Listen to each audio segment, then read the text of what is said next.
दोस्तों, ज़रा सोचिए, आप हर दिन सुबह उठते हैं और आंखें खोलते ही आपके दिमाग में क्या आता है? शायद कल की कोई अधूरी लड़ाई या कल का कोई अपमान या फिर आने वाले कल की चिंता। आज ऑफिस में क्या होगा? कल का रिजल्ट कैसा आएगा? हमारे मन हमेशा या तो बीते कल में उलझा रहता है या आने वाले कल की दौड़ में भागता रहता है। लेकिन क्या कभी आपने महसूस किया है कि जब हम कल और आने वाले कल में उलझे रहते हैं, तो हमारा आज, हमारा वर्तमान हमसे छिन जाता है?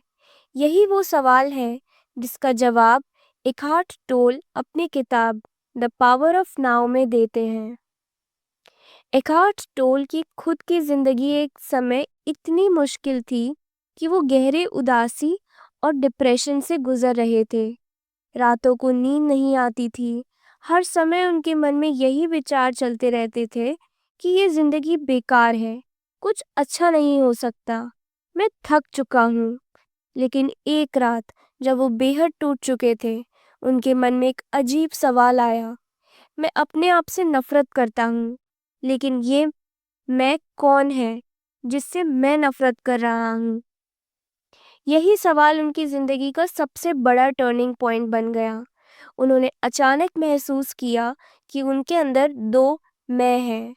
एक है मन, माइंड, जो लगातार सोचता है, डर पैदा करता है, सवाल पूछता है। दूसरा है साक्षी, कॉन्शियसनेस, जो चुपचाप इस मन को देख रहा है।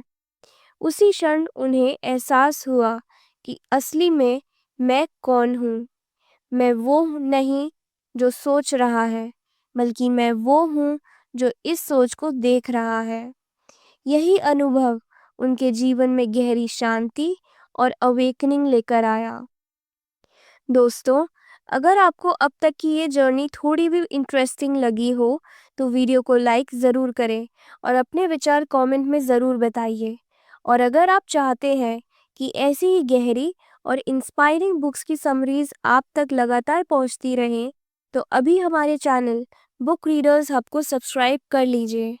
आपका एक छोटा सा सपोर्ट हमें और भी बेहतरीन कंटेंट बनाने की ताकत देता है। दोस्तों, अक्सर हम ये मान बैठते हैं कि हमारे विचार ही हमारी पहचान है। अगर मन कहता है तुम नाकाम हो, तो हम मान लेते हैं कि हाँ, मैं नाकाम हूँ। अगर मन कहता है लोग मुझे पसंद नहीं करते, तो हम दुखी हो जाते हैं। लेकिन एकहार्ट बताते हैं, आप अपने विचार नहीं हो, आप वो हो जो इन विचारों को देख रहे हो। आप ऑब्जर्वर हो, विटनेस हो। ज़रा सोचिए, जब आप अपने मन को ऑब्जर्व करते हो, तो कौन ऑब्जर्व कर रहा है? वो आप हो, आपकी चेतना, अवेयरनेस है। एकहार्ट कहते हैं कि हमारी जिंदगी की सबसे बड़ी समस्या ये है कि हम समय के जाल में फंसे हुए हैं। अतीत, पास्ट सिर्फ यादें हैं और भविष्य, फ्यूचर सिर्फ कल्पना है। असलियत में आपके पास सिर्फ यह क्षण है, दिस मोमेंट, नाउ। लेकिन हम क्या करते हैं? हम या तो अतीत को बार बार दोहराते रहते हैं, काश मैंने ऐसा किया होता, काश मैंने ये गलती ना की होती। या फिर हम भविष्य की चिंता करते रहते हैं, अगर ऐसा ना हुआ तो, अगर मैं हार गया तो। सच तो ये है कि दोनों ही झूठ है। अतीत अब नहीं है, भविष्य अभी आया ही नहीं है। सच है तो सिर्फ अभी। मान लीजिए एक यात्री रेगिस्तान में चल रहा है। उसके पास पानी की बोतल है, लेकिन उसका ध्यान इस पर है कि कल मुझे ओएसिस मिला था और शायद कल मुझे फिर मिलेगा। पर वो ये भूल जाता है कि उसके हाथ में अभी पानी है जो उसकी प्यास बुझा सकता है। हमारी जिंदगी भी बिल्कुल ऐसी ही है। या तो कल की यादों में खोए रहते हैं या कल की चिंता में डूबे रहते हैं, और आज का पानी, आज का सुकून हमारे हाथ से निकल जाता है। एकहार्ट बताते हैं कि हमारी पीड़ा का दूसरा बड़ा कारण है ईगो, यानी अहंकार। ईगो क्या है? मैंने ये किया, ये मेरा है, मेरे बिना कुछ नहीं होगा। ईगो हमेशा कंपैरिजन से जीता है। जब कोई हमें इग्नोर करता है, हमारा ईगो जलने लगता है। जब कोई हमसे अच्छा परफॉर्म करता है, हमारा ईगो इनसिक्योर हो जाता है। लेकिन सच्चाई ये है कि ईगो असली आप नहीं हो। ईगो सिर्फ एक कहानी है जो आपका माइंड बनाता है। ये एक मास्क है, एक नकली पहचान। और जब हम इस नकली पहचान को सच मान लेते हैं, तभी दुख शुरू होता है। तो अब सवाल है, हम अपने मन और अहंकार से कैसे बाहर निकलें? एकहार्ट कहते हैं, बस ऑब्जर्व करो। जब भी आपके दिमाग में विचार आए, खुद से कहिए, ठीक है, ये मेरे मन का विचार है, लेकिन ये मैं नहीं हूँ। अगर दिमाग कहता है, तुम लूजर हो, तो आप कहो, ये एक विचार है और मैं इसे देख रहा हूँ। धीरे धीरे आपको लगेगा कि विचार सिर्फ आते जाते बादल हैं। आसमान तो आप हो, नीला, शांत, स्थिर। हर दर्द, हर चिंता, हर दुख की जड़ यही है कि हम वर्तमान को स्वीकार नहीं करते। सोचिए, आप ट्रैफिक में फंसे हो। अगर आप सोचो, काश मैं पहले निकलता, पास्ट। अगर आप सोचो, अगर मैं लेट हुआ तो क्या होगा, फ्यूचर। रिजल्ट क्या रहेगा, गुस्सा, चिढ़, चिंता। लेकिन अगर आप सोचो, ठीक है, मैं अभी यहाँ हूँ, तो क्या होगा, धीरे धीरे आपका गुस्सा डिजॉल्व हो जाएगा, क्योंकि आपने करंट मोमेंट को स्वीकार कर लिया। तो दोस्तों, द पावर ऑफ नाउ हमें ये सिखाती है कि आप अपने विचार नहीं हैं, आप ऑब्जर्वर हो। अतीत और भविष्य सिर्फ दिमाग के इल्यूजन्स हैं। अहंकार एक नकली पहचान है जो हमें दुख में रखता है। और जब आप वर्तमान को एक्सेप्ट करते हो, तो सफरिंग खत्म होने लगती है। दोस्तों, ज़रा सोचिए, कभी कभी बिना किसी कारण के हमें अचानक गुस्सा, उदासी या भारीपन क्यों महसूस होता है? क्यों हम किसी छोटी सी बात पर ज़्यादा रिएक्ट कर देते हैं? एकार्ट कहते हैं, इसका कारण है पेन बॉडी। पेन बॉडी वो भावनात्मक ऊर्जा है जो हम अपने अतीत के दर्द से अपने अंदर जमा करके रखते हैं। और जब हम प्रेजेंट में नहीं जीते, तो ये दर्द बार बार जागता है और हमें कंट्रोल करने लगता है। एकार्ट बताते हैं कि हर इंसान के अंदर एक अदृश्य पेन बॉडी होता है। ये पेन बॉडी हमारी पुरानी चोटों, अपमानों, दुखों और अधूरी इच्छाओं का संग्रह है। जैसे किसी ने बचपन में आपको इंसल्ट किया, वो याद शायद कॉन्शियस माइंड से मिट गई हो, लेकिन उसका दर्द आपके अंदर एनर्जी बनकर जमा हो गया। या किसी रिश्ते में दिल टूटा, उसका असर पेन बॉडी में स्टोर हो गया। ये पेन बॉडी सोया रहता है, लेकिन छोटी सी ट्रिगर से अचानक एक्टिवेट हो जाता है। और जब एक्टिवेट होता है, तो हमें ऐसा लगता है कि हम अब खुद को कंट्रोल नहीं कर पा रहे। सोचिए, आपने अपने दोस्त से एक छोटी सी बात कही और उसने आपको नज़रअंदाज कर दिया। शायद सिचुएशन इतनी बड़ी नहीं थी, लेकिन अचानक आपके अंदर से गुस्से की आग निकल आई। ये गुस्सा सिर्फ उस पल का नहीं है, बल्कि आपका पेन बॉडी जाग गया है। उसने पुराने सारे दर्द को सरफेस पर ला दिया। यानी असल में दर्द उतना नहीं है जितना आपके अंदर स्टोर्ड एनर्जी है। एकहार्ट कहते हैं, जब पेन बॉडी एक्टिव होता है, तो वो आपके माइंड को पकड़ लेता है। आप सोचने लगते हो, सब मेरे खिलाफ है, मुझे कभी कोई नहीं समझता। और उस पल आप माइंड और पेन बॉडी के गुलाम बन जाते हो। पेन बॉडी सिर्फ आपकी फीलिंग को नहीं, आपके रिलेशनशिप्स को भी कंट्रोल करता है। कई बार कपल्स छोटी सी बात पर बड़े झगड़े में उलझ जाते हैं। असल में वो झगड़ा उस पल का नहीं होता, बल्कि दोनों का पेन बॉडी एक्टिव हो जाता है। कई बार लोग हर समय शिकायत करते रहते हैं, कोई मुझे प्यार नहीं करता। ये भी उनके पेन बॉडी की हंगर है। वो खुद को फीड करना चाहते हैं। पेन बॉडी एक पैरासाइट की तरह है। वो नेगेटिविटी से पोषण लेता है। जितना आप गुस्सा करते हो, दुखी होते हो, उतना पेन बॉडी मजबूत होता है। एकार्ट कहते हैं, पेन बॉडी से लड़ने की ज़रूरत नहीं है, क्योंकि आप जितना लड़ोगे उतना ही वो स्ट्रांग होगा। सॉल्यूशन सिर्फ एक है, ऑब्जर्व करो। जब भी आपको अंदर अचानक भारीपन, गुस्सा या नेगेटिविटी उठे, तो खुद से कहो, अच्छा, ये मेरा पेन बॉडी एक्टिव हो रहा है, लेकिन ये मैं नहीं हूँ। जैसे ही आप उसे अवेयरनेस की रोशनी में लाते हो, वो धीरे धीरे कमज़ोर होने लगता है। मान लीजिए एक आदमी के पास एक भारी थैला है जिसमें पत्थर भरे हैं। वो सालों से इस थैले को पीठ पर लाद कर घूम रहा है।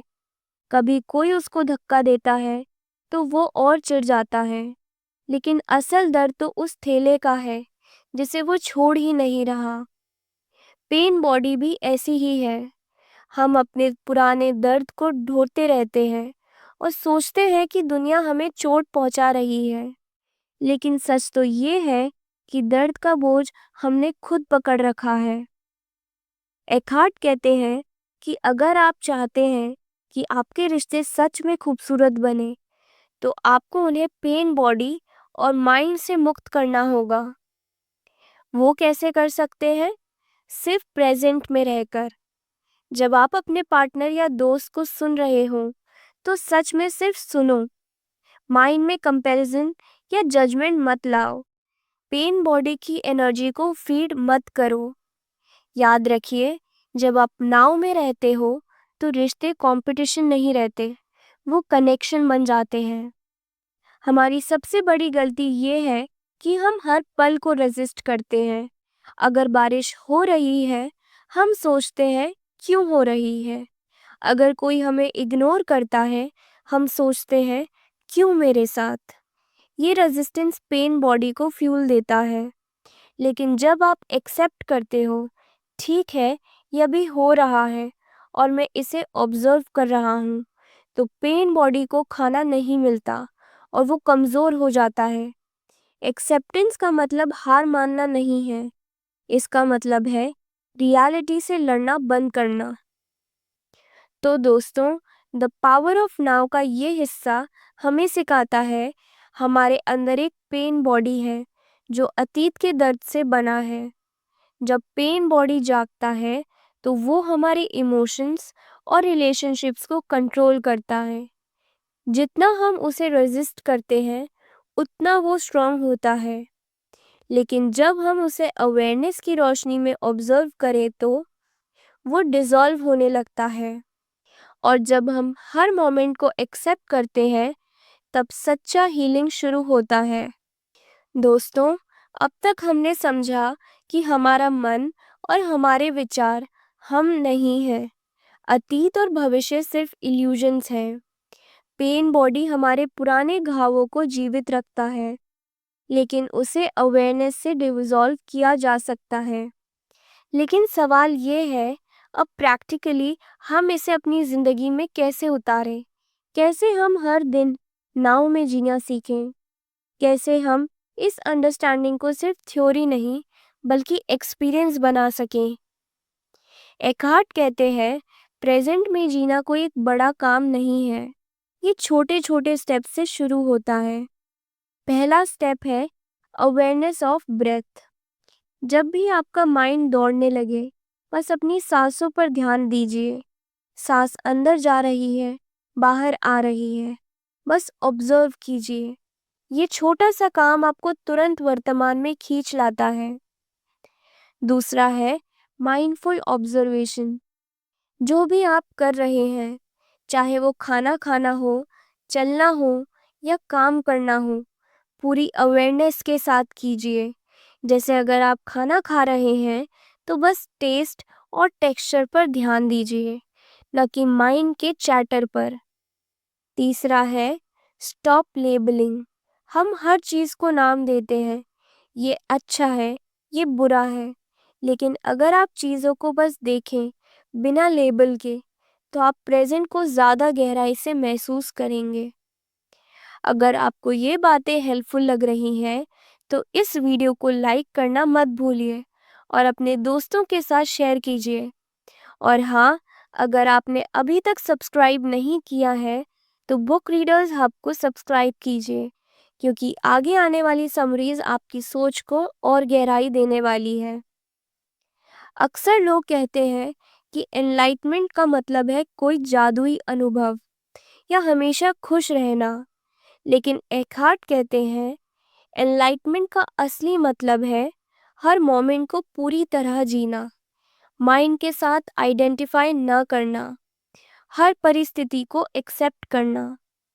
एनलाइटमेंट कोई फ्यूचर गोल नहीं है, ये उसी पल आता है जब आप नाव में रहते हो। ईगो हमेशा कंपैरिजन और आइडेंटिटी पर जीता है, लेकिन जब आप नाव में होते हो तो ईगो डिसॉल्व हो जाता है। जब आप अपने आप को सिर्फ नाम, काम, स्टेटस से नहीं, बल्कि प्योर कॉन्शियसनेस से समझते हो।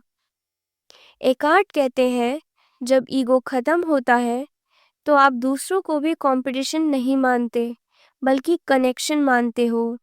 प्रेजेंट में जीने का मतलब है हर परिस्थिति को एक्सेप्ट करना।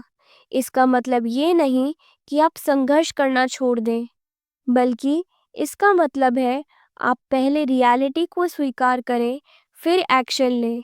अगर आप किसी मुश्किल में हो तो पहले कहिए, ठीक है, ये अभी हो रहा है, मैं इसे देख रहा हूँ। फिर सोचिए, अब मैं क्या कर सकता हूँ। यही सरेंडर की शक्ति है। ये आपको पैनिक से बाहर निकालती है और क्लियर एक्शन देती है। एकार्ट एक ब्यूटीफुल मेटाफर देते हैं। सोचिए, आप नदी में नाव चला रहे हो। अगर आप धारा के खिलाफ चलोगे तो थक जाओगे, लेकिन अगर आप धारा को एक्सेप्ट कर लो तो नाव खुद ब खुद बहने लगेगी। लाइफ भी बिल्कुल ऐसी ही है। अगर आप हर परिस्थिति से लड़ते रहोगे तो दुख पाओगे, लेकिन अगर आप उसे एक्सेप्ट कर लो तो शांति और फ्लो मिल जाएगा। अब सबसे बड़ा सवाल, प्रेजेंट में जीकर हमें मिलता क्या है? एकार्ट कहते हैं हमें मिलती है इनर फ्रीडम, यानी आपके अंदर का शोर शांत हो जाता है। अतीत और भविष्य की जंजीरें टूट जाती हैं, ईगो का बोझ हल्का हो जाता है और आप पहली बार सच में जीना शुरू करते हो। ये फ्रीडम बाहर की सर्कमस्टांसेस पर डिपेंड नहीं करती, ये आपके अंदर से आती है। अगर आपको ये बातें वैल्यूबल लग रही हैं, तो इस चैनल को सब्सक्राइब करके हमारे साथ इस जर्नी में जुड़े रहिए, क्योंकि बुक रीडर्स हब पर हम आपको हर हफ्ते ऐसी किताबों से इंसाइट लाते रहेंगे जो आपकी सोच को बदल सकती है। तो दोस्तों, द पावर ऑफ नाउ हमें यह गहरा सबक देती है कि ज़िंदगी हमेशा अभी में अनफोल्ड होती है। माइंड और ईगो हमें अतीत और भविष्य में बांधते हैं। पेन बॉडी हमारे दुख को फीड करता है, लेकिन अवेयरनेस से डिसॉल्व हो सकता है। और जब हम हर मोमेंट को एक्सेप्ट करते हैं तो सच्ची शांति और आज़ादी पाते हैं। याद रखिए, असली जीवन कभी पास्ट या फ्यूचर में नहीं है। असली जीवन हमेशा और सिर्फ नाउ में है।